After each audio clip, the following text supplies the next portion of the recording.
Então, a minha infância foi mais ou menos assim.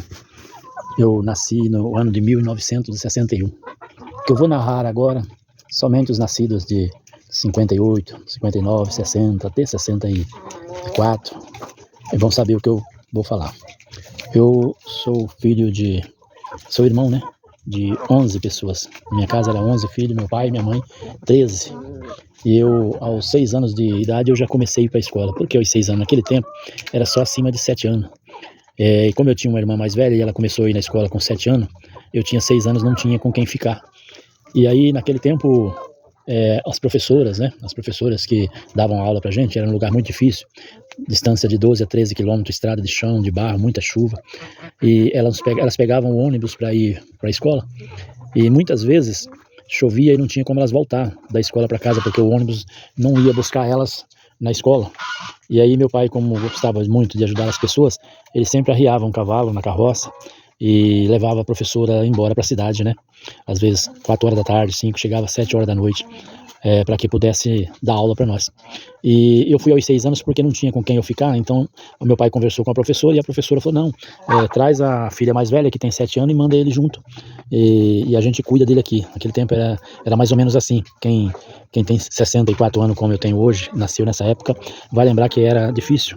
Era desse jeito mesmo. E aí meu pai, quando levava a gente para a escola, né, ou nem levava, ele só ensinava o caminho, a gente caminhava 2, 3 quilômetros, estrada de chão, beira de mata, pulava por cima de tronco de pau, né, muita cobra naquele tempo, bicho bravo, onça, animais, mas ele pedia pra gente tomar cuidado e a gente ia pra escola.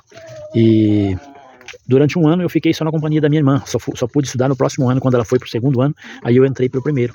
E a ordem era essa, meu pai quando chegava na escola, ele falava, professora, aqui dentro da escola você é mãe do meu filho. Você é mãe da minha filha. Então, se precisar de educar, você educa. Nem precisa mandar bilhete para mim, porque aqui eles estão na sua responsabilidade. E a gente foi criado assim. Aos 6, 7 anos, fora do período da escola, a gente já trabalhava. Eu lembro que eu tinha 6 anos de idade, e quando chegava da escola, meio-dia, 1 hora da tarde, já tinha uma merendinha na escola, que a gente era muito pobre na época, e já ia direto para a roça. Na roça, minha mãe já estava trabalhando, lá já tinha as crianças menores, ela levava tudo para a roça, armava uma rede no pé de café, e eu ia limpar tronco, eu e minha irmã limpar tronco de café. Hoje, a geração de hoje não sabe o que é limpar tronco de café, né? Você enfiar a mão no meio de aranha, caranguejo, cobra. Meu pai fazia um facãozinho de madeira, que a gente não podia ter um facão de ferro, para não se machucar, ele fazia um facãozinho de madeira. Primeiro a gente entrava debaixo do pé de café. Naquele tempo os pés de café davam 6, 7 metros de altura, né? Então a gente entrava debaixo da saia do pé de café, dava umas cutucadas com o facão para ver se tinha alguma cobra, alguma aranha. Se não saísse nada, a gente metia a mão, limpava o tronco de café e deixava limpinho, para que eles viessem rastelar e não sobrasse café dentro do tronco. O tronco que eu falo é porque o café era plantado numa cova, né? Uma cova profunda, e os caroços do café caíam e entrava para dentro daquela cova profunda. Naquele tempo era mais 4 matérias na escola, não é como os dias de hoje, né? Várias matérias. Naquele tempo não existia a física, né? Existia português, matemática, história e geografia. Era só essas 4 matérias. E aí tinha a caligrafia, né? Caligrafia, o estudo de caligrafia. Caligrafia, para quem não sabe, do meu tempo, o povo vai saber, os de hoje talvez não saiba, mas era como escrever direito, né? Dentro da linha, sem escrever torto, sem fazer rasura, né? Então a gente estudava caligrafia. E a tabuada, né? A tabuada era obrigatória, a gente sabia a decor, desde a tabuada do 1 vezes 1 até o 9 vezes 9, tinha que saber decor. Porque não era matéria, a gente não fazia várias provas durante o ano, a gente estudava o ano inteirinho. Quando chegava no final do ano, aproximadamente no mês de novembro, aí tinha a prova geral. E a gente tinha que lembrar da matéria desde o mês de janeiro, das matérias que a gente tinha estudado durante o ano todo, e fazia prova. No dia de prova, vinham os diretores das escolas, né? Não eram os professores que davam prova, porque eles imaginavam que se os professores dessem prova, eles poderiam ajudar algum aluno, né? Passar de ano. Então vinham os diretores da escola, né? Diretores responsáveis, e eles entregavam a prova, os questionamentos para você, e eles iam lá na frente, perto da lousa, cruzavam os braços em 3, 4 e ficavam olhando. Ali tremia as pernas, o joelho batia um no outro, porque você não podia falar, você não podia dar um pio, que você recebia uma reguada na mão, ou até mesmo de castigo, ou até mesmo ficava suspenso da prova. E quando suspendia a prova, você teria que estudar o mesmo ano no próximo. Por exemplo, estudou o primeiro ano, a prova era suspensa, você teria que voltar ao outro ano e estudar o ano inteirinho no primeiro ano de novo. Então a gente tinha muito medo de repetir. Eu repeti no terceiro pro 4º ano. Primeiro, segundo, até o terceiro eu fui bem. Do terceiro pro 4º, eu repeti, tive que estudar outro ano.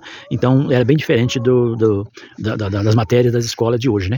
E a gente respeitava muito os professores, tanto é que a gente tinha eles como mãe, por exemplo, quando muitas vezes a professora convidava, pedia pro meu pai para deixar a gente dormir lá na casa deles, na cidade, né? A gente ia lá, dormia, tomava banho por lá, depois depois vinha no dia seguinte para a escola de novo. Então era assim era muito respeito com as professoras, né? Muito respeito com as professoras. Então todos que são dessa época aí vão lembrar direitinho do que eu estou falando, é verdade, né? E aí nós estudamos quando completava o 4º ano, né? Que fechava a primeira matéria, que é o primário, completava o 4º ano aí somente na cidade que tinha os colégios. Quem tinha condições de ir, eu fui muito a cavalo, né? Arriava o cavalo e fui estudei a 5ª série e a 6ª série. Mas aí, devido aos meus irmãos mais novos, eu tinha que trabalhar para ajudar a sustentar, porque eram 11, né? 11 irmãos e eu era um dos mais velhos, tive que abandonar os estudos para sustentar os meus irmãos mais novos. E aí, chegando aos 20 anos de idade, eu conheci uma pessoa maravilhosa, que é minha companheira até hoje, temos 44 anos juntos, né? E a gente casou, daí fomos para São Paulo, distanciamos da nossa família, e aí eles continuaram a vida deles aqui na região do norte do Paraná, mas principalmente na cidade de Colorado, que é a região que eles moram. Beleza? Então esse é o meu relato de hoje, só quem nasceu nos anos 60 que vão saber do que eu estou falando. Beleza? Tudo de bom para vocês, espero que vocês tenham gostado da minha narração, e pode compartilhar, né? Pode comentar, fazer pergunta, e eu estou pronto a responder a vocês. Beleza? Dê o seu joinha aí, e fica com Deus.